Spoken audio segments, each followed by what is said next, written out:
अब हम बात करेंगे हार्ट वाल्व और सर्कुलेशंस में हार्ट वाल्व के डिसऑर्डर्स के बारे में। दो तरह के डिसऑर्डर्स इसमें मुख्य रूप से देखे जाते हैं। पहला स्टेनोसिस, जिसका मतलब होता है नैरोइंग, जिसमें वाल्व्स पूरी तरीके से खुल नहीं पाता है, अधूरा ही खुल पाता है वाल्व्स।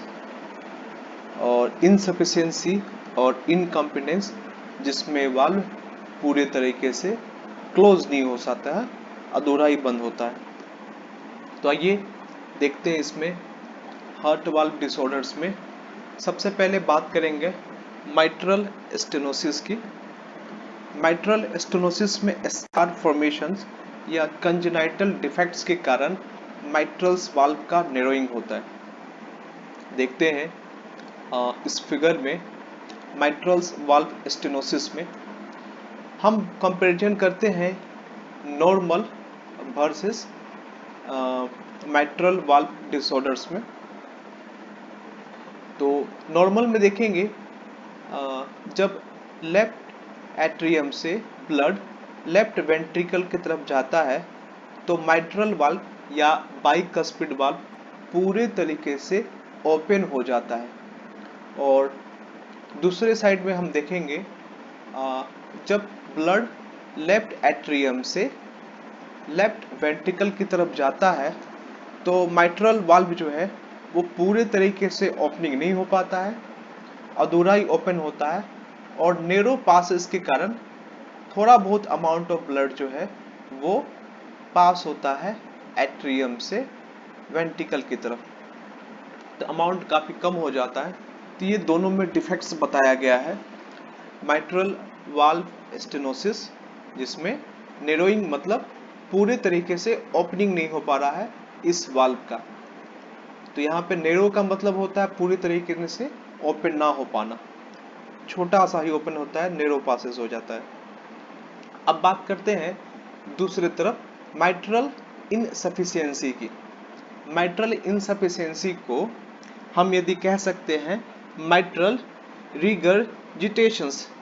रिगर्जिटेशंस इसलिए कहा जाता है क्योंकि इसमें बैक फ्लो होता है ब्लड का लेफ्ट वेंट्रिकल से लेफ्ट एट्रियम की तरफ। जब वेंट्रिकल्स में कॉन्ट्रैक्शंस होता है तो ब्लड का फ्लो पीछे की तरफ होता है। तो माइट्रल इनसफिशिएंसी को ही माइट्रल रिगर्जिटेशंस भी कहते हैं। इसका कारण है कि माइट्रल वाल्व्स का डैमेज हो जाना या फिर कॉर्डाई टेंडिनी का डैमेज होना, रप्चर होना, दोनों में से कोई एक भी। चलिए आते हैं इसको देखते हैं माइट्रल इनसफिशिएंसी या माइट्रल रिगर्जिटेशंस। अब हम देखेंगे यहाँ पर कि यहाँ पर वाल्व्स जो हैं वो थोड़े डैमेज दिखते हैं और ब्लड का फ्लो वेंट्रिकल से, जहाँ पे हम बात कर रहे हैं वेंट्रिकल से, हम देखेंगे एट्रियम की तरफ होता है, बैक फ्लो हो रहा है ये माइट्रल वाल्व से।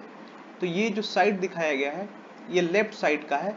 तो लेफ्ट वेंट्रिकल से लेफ्ट एट्रियम की तरफ ब्लड का फ्लो हो रहा है, बैक फ्लो हो रहा है। और बीच में जो वाल्व होता है हम जानते हैं कि लेफ्ट एट्रियम और लेफ्ट वेंट्रिकल्स के बीच का वाल्व है माइट्रल वाल्व या बाइकस्पिड वाल्व।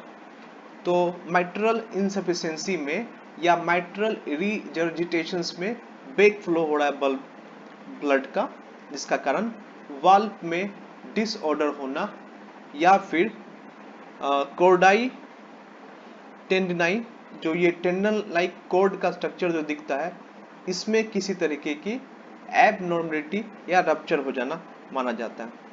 अब हम बात करते हैं तीसरे हार्ट वाल्व डिसऑर्डर का, जिसे हम MVP या माइट्रल वाल्व प्रोलैप्स भी कहते हैं। इसमें हम देखेंगे ये उतना सीरियस डिसऑर्डर्स नहीं है, लाइफ थ्रेटनिंग नहीं है। इसमें भी बैक फ्लो होता है ब्लड का, लेफ्ट एट्रियम में ब्लड बैक फ्लो होता है वेंट्रिकल्स में। तो हम देखते हैं इसका कारण एक या दोनों कस्प जो होते हैं माइट्रल वाल्व का वो थोड़ा सा प्रोट्रूड हो जाता है, मुड़ जाता है लेफ्ट एट्रियम के साइड में जब वेंट्रिकल में कॉन्ट्रैक्शन होता है। तो आइए अब देखते हैं तीसरा। ये देखते हैं कॉन्ट्रैक्शन स्टार्ट होने वाला है। कॉन्ट्रैक्शन स्टार्ट होने के पहले हम देखेंगे कि राइट वेंट्रिकल्स और लेफ्ट वेंट्रिकल्स दोनों में कॉन्ट्रैक्शन स्टार्ट है। लेकिन जैसे ही कॉन्ट्रैक्शन स्टार्ट होता है तो आप यहाँ पर गौर से देखोगे ट्राइकस्पिड वाल्व बिल्कुल ठीक है, इसमें कोई तरह के डिसएडवांटेज नहीं दिखेंगे। लेकिन माइट्रल वाल्व में एक जो कस्प है वो थोड़ा सा मुड़ गया है, किस तरफ में, लेफ्ट एट्रियम के साइड में, और कुछ अमाउंट ऑफ ब्लड जो है वो बैक फ्लो हो गया है। हालांकि देखेंगे जब कॉन्ट्रैक्शन होता है तो काफी अमाउंट ऑफ ब्लड यहाँ से, यहाँ पे कौन सा होता है, एरोटिक वाल्व, हाँ जी हाँ, एरोटिक वाल्व से ब्लड आगे की तरफ निकलता हुआ दिखता है। यहाँ पे पल्मोनरी वाल्व से ब्लड आगे की तरफ निकलता है, लेकिन थोड़ा सा ब्लड जो है वो बैक फ्लो होता हुआ भी दिखता होगा माइट्रल वाल्व प्रोलेप्स में। ये बहुत सीरियस डिसऑर्डर नहीं माना जाता है, हालांकि डिसऑर्डर तो है ही, ब्लड का फ्लो थोड़ा बहुत अमाउंट में ही पीछे की तरफ प्रायः देखा जाता है। तो बिना किसी ऑपरेशन के भी इसका निदान निकलता है। लोग यदि कम वेट उठाएं तो काम चल सकता है, लाइफ थ्रेटनिंग ये नहीं माना जाता है उतना, बहुत ही स्मॉल अमाउंट ऑफ ब्लड जाता है। हालांकि ये डिसऑर्डर है तो जिसमें सबसे कम माइट्रल वाल्व प्रोलेप्स कहा जाता है। इसमें भी माइट्रल वाल्व में रीजर्जिटेशंस देखा जाता है। ये देखिए, ये क्लोज, जैसे ही कॉन्ट्रैक्शन हुआ थोड़ा सा अमाउंट बैक चला गया, हालांकि निकलना चाहिए था। कैसे, वेंट्रिकल में जब कॉन्ट्रैक्शन होता है तो सेमी लूनार वाल्व से बाहर निकलता है, और लेफ्ट साइड का वेंट्रिकल का सेमी लूनार वाल्व होगा एरोटिक वाल्व। अब बात करते हैं हार्ट वाल्व डिसऑर्डर में एरोटिक स्टेनोसिस की और एरोटिक इनसफिशियंसी की। अब बात करते हैं पहले एरोटिक स्टेनोसिस में। इसमें भी एरोटिक वाल्व में नैरोइंग होता है। तो हम देखेंगे ये एरोटिक वाल्व बिल्कुल नॉर्मल है, ये ओपन हो रहा है, क्लोज, ओपन, क्लोज और ओपन, बिल्कुल नॉर्मल तरीके से काम कर रहा है। लेकिन अब देखते हैं एरोटिक वाल्व स्टेनोसिस में ये पूरे तरीके से ओपन नहीं हो पा रहा। देखेंगे फिर से नॉर्मल कंडीशन में कैसे ओपन होता है, ये नॉर्मल कंडीशन बताया गया है। अब चलते हैं डिजीज वार्ड में, डिसऑर्डर्स में, एरोटिक वाल्व स्टेनोसिस में। इसमें देखेंगे नैरोइंग हो गया है, पूरे तरीके से ओपन नहीं हो पाया। तो इसका हम जो ट्रीटमेंट करते हैं उसमें हम transcatheter aortic valve replacement, ये सर्जरी है, सर्जरी के थ्रू हम वहां पर एक आर्टिफिशियल वाल्व लगाते हैं। तो देखते हैं सर्जरी का रूप। ये देखिएगा, हम एक कैथेटर्स की मदद से, ये देखिए किस तरीके से इंसर्ट किया गया। यहाँ पर इंसर्ट करने के बाद ये फोकस करते हैं हम इस व्यू को, और ये देखिए किस तरीके से बैलून से इसको फुलाया गया, और फिर कैथेटर जो है इसे वापस खींच लिया गया। ये देखिए यहाँ से वापस खींचते हुए देखते हैं। फिर देखिए ये artificial valve, close, open, close, open, close, open, बिल्कुल देखिए आर्टिफिशियल वाल्व लगा दिया है। तो यहाँ हम देखेंगे शुरुआत में तो ये पुराना जो वाल्व था एरोटिक वाल्व, ये अच्छे तरीके से वर्क नहीं कर पा रहा है, स्टेनोसिस हो गया, नैरोइंग हो गया। तो इस पुराने वाल्व के चारों तरफ हमने नए आर्टिफिशियल वाल्व लगाया है स्टंट की मदद से। ये आर्टिफिशियल वाल्व वर्क करेगा, देखिए बहुत अच्छे तरीके से वर्क कर रहा है ये, it is very good working, I think so. और इस तरीके से ये सर्जरी से इलाज करते हैं।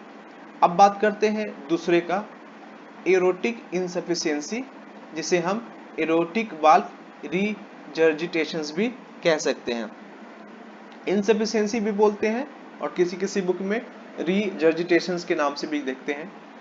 इसमें देखेंगे दूसरे डिसऑर्डर्स में एक साइड में नॉर्मल हार्ट बताया गया है जिसमें कि बिल्कुल अच्छे तरीके से क्लोज है एरोटिक वाल्व, लेकिन दूसरे में बताया गया कि एरोटिक वाल्व अच्छे तरीके से क्लोज नहीं है और आर्टरी से ब्लड बैक फ्लो होता है वेंट्रिकल्स के साइज में। तो एबनॉर्मल एरोटिक वाल्व के कारण अच्छे तरीके से क्लोज नहीं हो पाता है और ब्लड फ्लो करता है बैकवर्ड। इसी को हम बैकवर्ड ब्लड फ्लो को ही हम कहते हैं रीजर्जिटेशंस। तो यहाँ पे एरोटिक वाल्व में रीजर्टिटेशन दिख रहा है, मतलब एरोटिक वाल्व से ब्लड निकल के पीछे की तरफ जाएगा लेफ्ट वेंट्रिकल्स में। तो ये एरोटा है, एरोटा से ब्लड का फ्लो हो रहा है लेफ्ट वेंट्रिकल्स के साइड में। It is the back flow of the blood. यहाँ पे हमने देखा एरोटिक इनसफिशिएंसी को भी। तो और कुछ चीजें देखते हैं। हार्ट वाल्व डिसऑर्डर का कारण में एक बताया गया है रूमेटिक फीवर भी। रूमेटिक फीवर एक इन्फेक्शंस के इंड्यूस इम्यून रिस्पॉन्स है, जिसमें हम देखें कुछ तरह के बैक्टीरिया इन्फेक्शंस देते हैं, जिसमें स्ट्रेप्टोकोकल बैक्टीरिया का नाम मुख्य रूप से आता है। तो उस कारण से आपके ज्वाइंट्स में इन्फ्लामेशन हो जाता है और हार्ट वाल्व्स में और कुछ अदर टिश्यूज में भी हो जाता है। ज्वाइंट्स में इन्फ्लामेशन होंगे तो आपके जोड़ों में दर्द दिखेगा, लेकिन जब हार्ट वाल्व्स में डिसऑर्डर होंगे तो आपको स्टेनोसिस और रीजर्जिटेशंस या इनसफिशिएंसी या इनकम्पिटेंस दिखेगा, जिसमें आपके बाइकस्पिड और एरोटिक वाल्व मुख्य रूप से अफेक्टेड दिखेंगे। माइट्रल वाल्व और एरोटिक वाल्व, ये दो वाल्व्स जो हैं ये वीक हो जाएंगे, कमजोर हो जाएंगे। बाकी वाल्व्स में डिसऑर्डर उतना देखा नहीं जाता। तो बाइकस्पिड या माइट्रल और एरोटिक वाल्व के डिसऑर्डर ज्यादा फेमस है। अब हम बात करते हैं सिस्टेमेटिक और पल्मोनरी सर्कुलेशंस की। सिस्टेमेटिक और पल्मोनरी सर्कुलेशन से बात करने के पहले हम थोड़ा सा विश्राम लेते हैं